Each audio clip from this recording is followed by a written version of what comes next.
بعد حوالي أسبوعين على إعلان الاتحاد الدولي لكرة القدم عن فوز ملف المغرب وإسبانيا والبرتغال بتنظيم نهائيات كأس العالم سنة 2030، لم يتم لحدود الساعة الكشف عن طريقة توزيع مباريات المونديال بين الدول المستضيفة. وسيكون الاجتماع المقبل للجنة العليا الثلاثية المغربية الإسبانية البرتغالية المشتركة الأربعاء المقبل بالرباط فرصة لتقديم ملف كأس العالم 2030 وبحث طريقة توزيع المباريات 101 المتبقية بعد أن يستضيف ثلاثي أمريكا الجنوبية 3 مباريات. ومن المرتقب أن يتم في الاجتماع المقبل الذي سيحتضنه مركز محمد السادس لكرة القدم بحضور فوزي لقجع رئيس الجامعة الملكية المغربية لكرة القدم، وبيدرو روشا وفرناندو غوميز رئيسي الاتحادين الإسباني والبرتغالي، الحسم في آليات الترويج لملف المونديال، وأيضا في عدد من الملاعب المرشحة لاستضافة المباريات خلال بطولة كأس العالم. وأشارت مصادر إعلامية إسبانية إلى وجود اتفاق مبدئي حول توزيع الملاعب 14 بالتساوي على البلدان الثلاثة، بمعنى أن كل بلد سيكون ممثلا ب5 أو 6 ملاعب، وذلك للحفاظ على مبدأ تكافؤ الفرص والمساواة. ولم يحدد الاتحاد الدولي لكرة القدم ملاعب المباريات حتى الآن القياسية لإقامة مباريات كأس العالم في الدول الثلاث.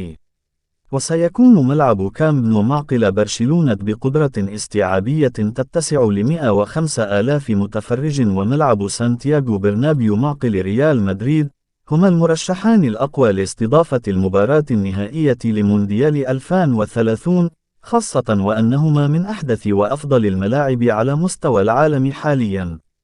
من جهته، يستعد المغرب لإطلاق مشروع بناء ملعب ضخم بسعة 93,000 مشجع، ويتوافق مع لوائح الفيفا الخاصة بكأس العالم 2030، حيث سيتم بناء ملعب الدار البيضاء الكبير بجماعة المنصورية الساحلية في إقليم بن سليمان، على بعد نحو 4 كم شمال الدار البيضاء و5 كم جنوب العاصمة الرباط.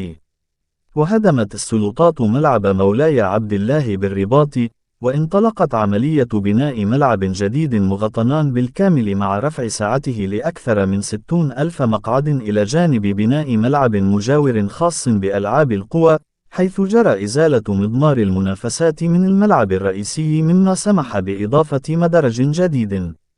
في المقابل يخضع ملعب طنجة الكبير لعمليات إعادة تأهيل شاملة، كما ستخضع باقي الملاعب في مراكش وأغادير وفاس لنفس عمليات إعادة التأهيل، خاصة أن المغرب سيحتضن صيف 2025 كأس أفريقيا قبل 5 سنوات من الحدث العالمي الكبير.